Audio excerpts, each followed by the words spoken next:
Breaking news this hour on RT International. Donald Trump's national security advisor Michael Flynn resigns less than a month into the job amid media speculation over his alleged ties to Moscow. Declassified CIA documents reveal a squad of military-trained psychics worked for U.S. Army intelligence. And we asked New Yorkers about the agency dabbling with the occult. What do you think this drawing is? A shower. All right, what about this one? I guess it's something from outer space. Let's go with the 7-year-old son's class drawing.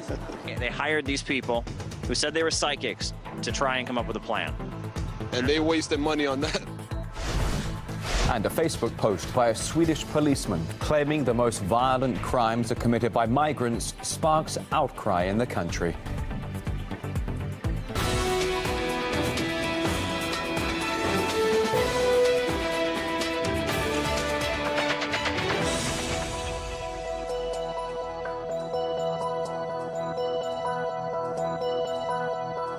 It is midday in Moscow on this Tuesday. Thanks for joining us on RT International. We do start this hour with breaking news straight from the United States.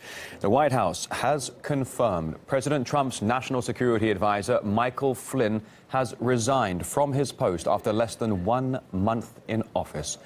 RT's Gayane Chichikan has the latest from Washington. All of this started with anonymous officials telling the media that Michael Flynn had discussed the Obama administration sanctions against Russia with the Russian ambassador to the U.S. weeks before Trump took office. What exactly the two men said to each other, we the public still don't know. Initially, when asked, Flynn said that the phone calls were not about sanctions. Vice President Mike Pence and other administration officials reiterated Flynn's account. General Flynn then came back to the media to say he wasn't certain. Tonight, he wrote this. In the course of my duties as the incoming National Security Advisor, I held numerous phone calls with foreign counterparts, ministers and ambassadors. These calls were to facilitate a smooth transition and to begin to build the necessary relationships between the president, his advisors and foreign leaders. Such calls are standard practice in any transition of this magnitude. Unfortunately, because of the fast pace of events, I inadvertently briefed the vice president-elect and others with the incomplete information regarding my phone calls with the Russian ambassador. I have sincerely apologized to the president and the vice president, and they've accepted my apology. Over the past several weeks, Trump's now former national security advisor has been under tremendous pressure from the press and from Trump's opposition, many of whom were desperately looking to find a connection between the Trump administration and the Russian government. Tonight, confirmation that President-elect Trump's national security advisor, General Michael Flynn, was in contact with the Russian ambassador to the U.S. U.S. investigators are scrutinizing late December phone calls between Mike Flynn, President Donald Trump's national security advisor, and Russia's ambassador to the U.S. Trump's national security advisor could be in trouble over a phone call he made before he was on the White House payroll. Anonymous sources telling the paper that U.S. counterintelligence agents are looking into communications Flynn is said to have had with Russian officials. There was, figuratively speaking, a target on General Flynn's back way before the phone calls happened. Before Trump was elected, the former head of the Defense Intelligence Agency was blasted in the U.S. media for his appearance on our channel, where he discussed the fight against ISIL. He was blasted for accepting an invitation to RT's anniversary gala in Moscow, where the Russian president was also a guest. Add to that Flynn's apparently not seeing Russia as an enemy and his perceived amicable attitude toward Russia, and you could see how he became the target of many speculations here. Democrats are now asking President Trump to make public the transcripts of Flynn's conversation with the Russian ambassador. And we heard from several experts who believe the Democrats have been determined to sweep aside Flynn no matter what over his bid to improve relations with Moscow. It was a Democrat Party mantra under Hillary Clinton during the election cycle that in which she was very anti-Russian in tone. The fact that a high official of the Trump administration was even talking to the Russians or even wanting to improve relations with the Russians. The fact that the general had paid a visit to the RT anniversary meeting and publicly had met Mr. Putin, just gave them more fuel for their fire. They would still keep going after Flynn because our media is obsessed with Russia and obsessed with tying everybody to Russia that they can possibly tie to Russia. Everybody in America who thinks it would be a bad idea for America and Russia to go to war together, the media wants to accuse of somehow being a Russian agent. So anybody who talks to Russia at all, for any reason at all, they're going to accuse of having some kind of ties. So it didn't matter what Flynn said. The media would keep going after him. Meanwhile, following the media reports of Flynn's alleged connections to Russian officials, the hashtag #FireFlynn has been trending on social media, with people backing his resignation from the post of National Security Advisor. Now, this is just the latest example of Russia being portrayed as the bogeyman by the Western media. RT's Kate Partridge now joining me live here in the studio. Kate, Russia's been in the crosshairs of the mainstream media and the Western governments for quite some time now, hasn't it? Yes, indeed it has, Rory. And it does seem that the mention of Russia, the traditional bogeyman, is enough to prompt a bit of hysteria. The hashtag, as we heard, #FireFlynn, has leapt up on Twitter with a damning comment coming from US Democratic leader Nancy Pelosi. Now we have a national security advisor who cannot be trusted not to put Putin before America. As long as Republicans refuse to compel the release of President Trump's tax returns, they are complicit in covering up Russia's financial, personal, and political hold on the administration. Vladimir Putin's group and President Trump must be investigated, exposed, and broken. National security demands that General Flynn be fired immediately. Putin before America, Russia's financial, personal and political hold, Putin's grip on President Trump, extraordinary criticism and pressure on an administration that's less than 4 weeks old. And it's not just the Democrats who are so fearful of Moscow. I would consider the principal threats to start with Russia. Russia today poses a danger. Russia has reasserted itself aggressively. But while the US and the media are busy in the recruitment of another national security advisor, other European countries think an olive branch from the West to the Kremlin is the way forward. I am a huge defender of restoring relations with Russia, deepening a strategic partnership. Well, after the latest sensation to rock the new Trump regime has calmed down, perhaps open diplomacy can resume between West and East. All right, RT's Kate Partridge there joining us live in the studio. Thank you.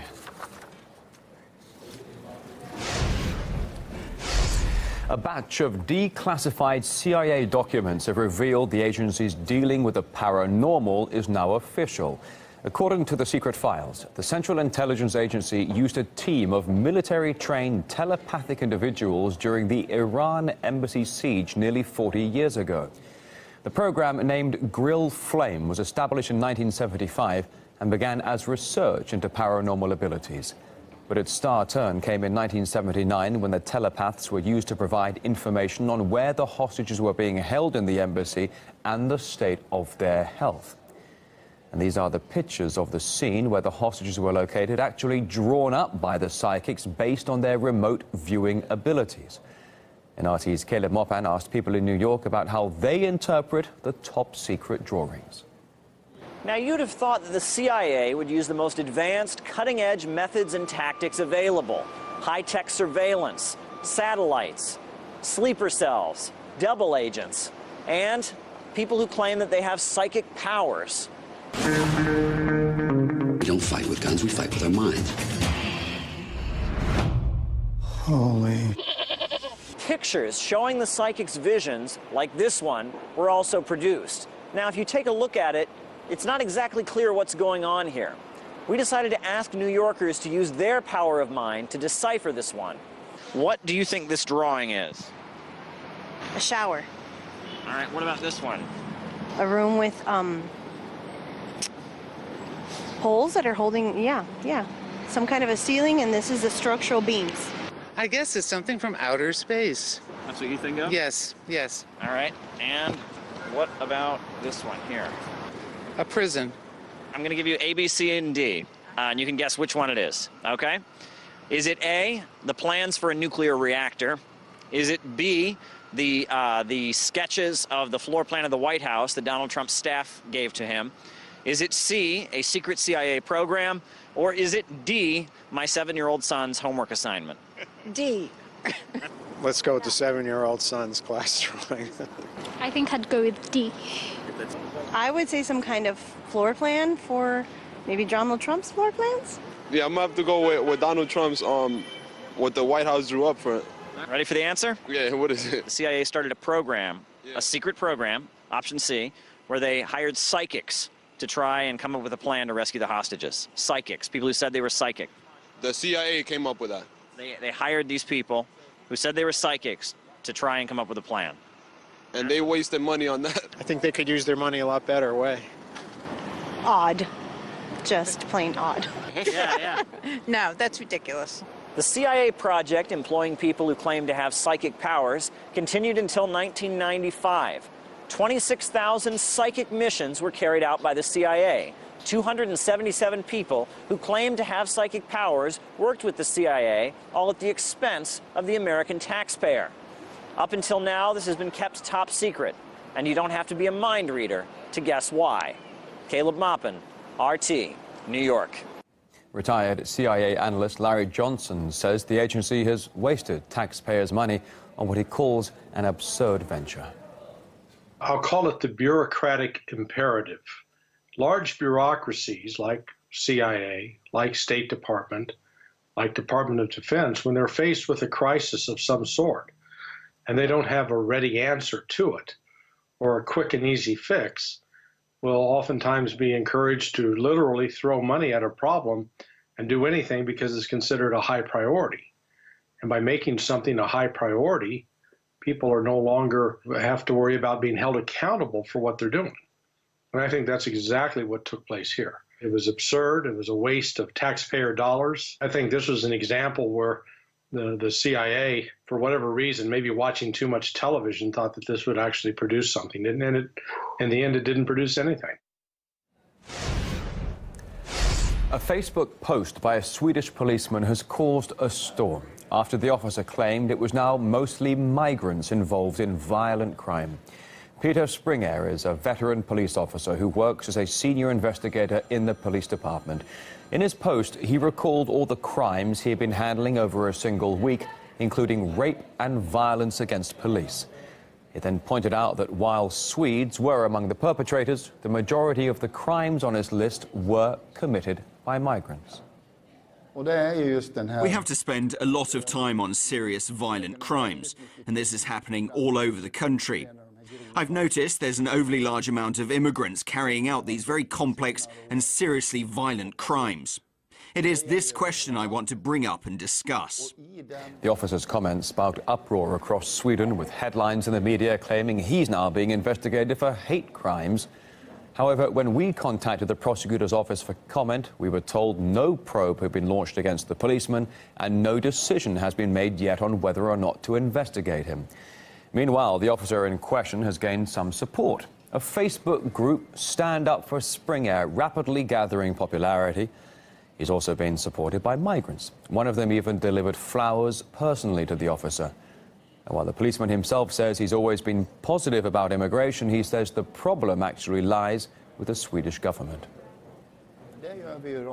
Of course, this is about crimes by both Swedes and immigrants. Sometimes it sounds like all crimes are committed by migrants, but this is absolutely not the case. This is specifically about the overly large amount of criminal immigrants that are performing serious violent crimes, something we didn't see 10 to 15 years ago.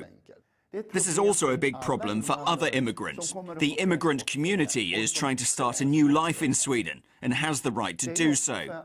I've always been positive about immigration. I've never had a problem with it. What I have a problem with, if anything, is the police, the government. And people are asking questions like, can we really take care of everyone? Yeah, it's good to have you with us today for the programme here on RT International. Much more still to come, including new secrecy laws that could potentially see journalists jailed for simply receiving sensitive documents. Human rights activists getting concerned. Full story, just a moment.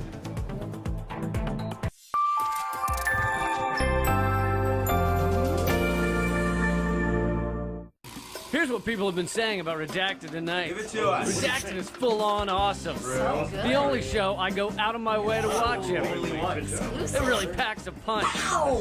Lee Camp is the John Oliver of RT America. You do have the same accent. Hey, we are apparently better than boobs. Nothing's better than boobs. You see, people you've never heard of love Redacted tonight. The president of the World Bank, though, hates it. Yeah, well, he doesn't really have any taste. Seriously, he sent us an email.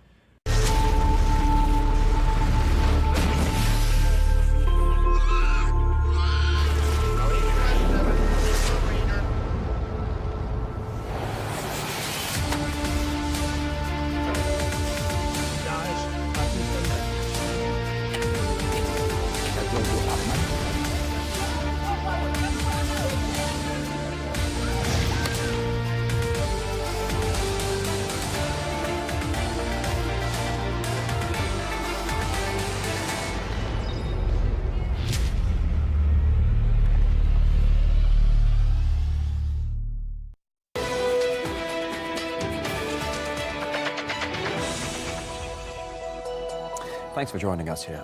While Europe and America are still coming to terms with the Brexit and Donald Trump's election triumph, some aren't so surprised by what's happened. James Woodhousen, an international forecasting guru and professor of innovation, has a knack for making some rather precise predictions. He foresaw both the Brexit and the victory of Donald Trump. So we decided to ask him what he thought about some other important issues. Now, a lot of people are worried that Trump's victory will sort of have a domino effect across the globe, and particularly in the EU. People are saying the presidential election in France is going to be the next big test for the EU. And I know you've said yourself that you think the EU will fall apart within 2 to 5 years' time. The breakup of the EU, I think, is quite possible, not just because of the elections, but because the EU is a fundamentally unstable apparatus economically. The problem is not that Trump is going to be copied by all these strong men and that all these French electors or Dutch electors, I'm half Dutch, are looking, oh, Trump, he's the way to go. No, I don't think that's the case at all. It's to do with the well-founded feeling of people, not just in the Midwest of the United States, but all over Europe, who believe the EU is not Europe, because it isn't. The EU is not very democratic. They're always telling us to change our opinion. This doesn't mean that they are pro-Trump or pro-Geert Wilders or pro-Le Pen. Do you think these allegations are fair? I think it says more about Hillary Clinton's bad politics and her lack of popular support that she blames her defeat on the Russians. Well, people don't have very many political solutions right now. I think this is clear with Mr. Trump. We need a more rational critique of him. If the politics do change in Europe, do you think those sanctions against Russia will be lifted over Ukraine? Putin and Trump are apparently getting on a little bit, and they've had a phone call and so on, but the sanctions are still on. Right? That's new. I don't have an explanation in a hurry, you know.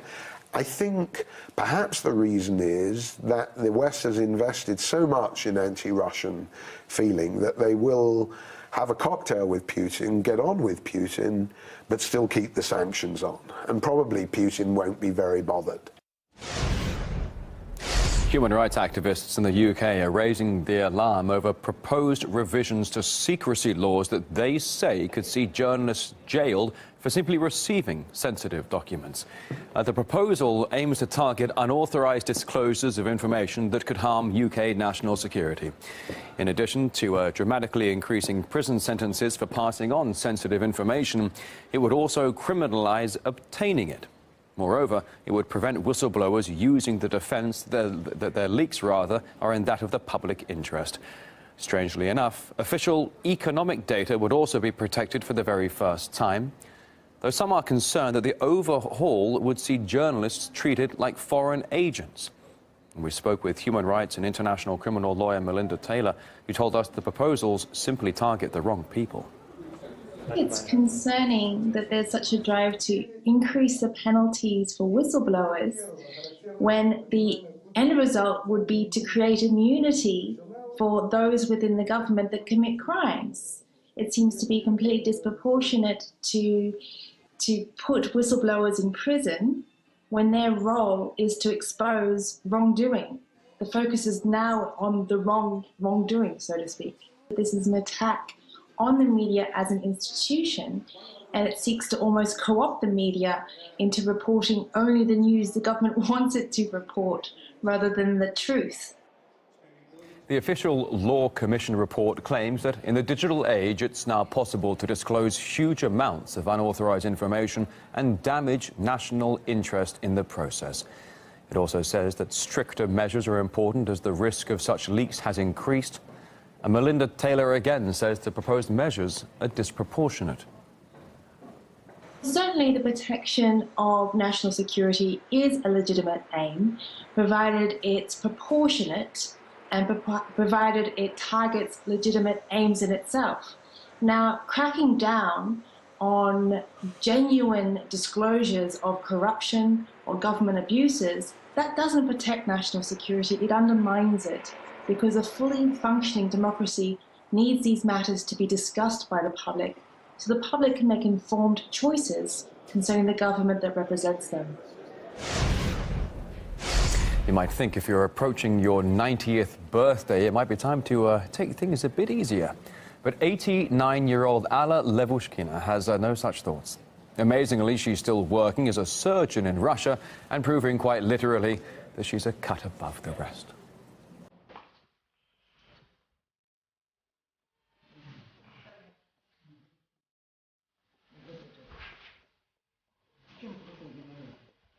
У меня кошки дома. Они на мне спят. Я отдыхаю с ними. Вот в этом и мое долголетие. И кости поэтому меньше болят.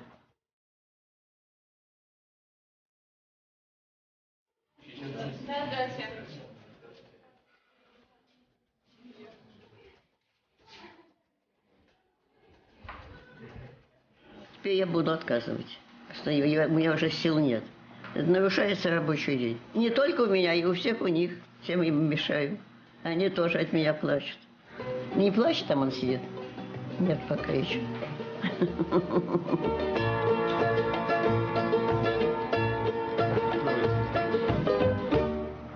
Thanks for joining us for your news today here on RT International. Up next on this network, to Syria we go, and war through the eyes of the youth.